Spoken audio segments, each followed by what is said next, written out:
அதைத் தொடர்ந்து தான் இன்னைக்கு வந்து பத்திரிகையாளர் சந்திப்பை கூட்டி என்ன பண்ணுறார் ராகுல் காந்தி, ஒரு மிக நீண்ட ஒரு ஒரு ஒரு ஸ்பீச், அது ஸ்பீச்சுன்னு சொல்கிற காட்டிலும் ஒரு டெமோ கட்டுறேன், ஒரு பிபிடி போட்டு எந்தெந்த மாநிலங்களில் எந்தெந்த வகையில் எப்படியெல்லாம் தேர்தல் ஆணையம் முறைகேடுகள் பண்ணியிருக்கு அப்படின்னு புள்ளி விவரத்தோடு போடுறார்.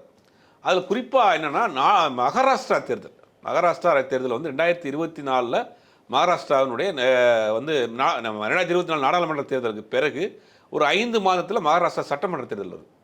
மகாராஷ்டிரா நாடாளுமன்ற தேர்தலில் இந்தியா கூட்டணி 31 இடங்களை ஜெயிக்கிறாங்க.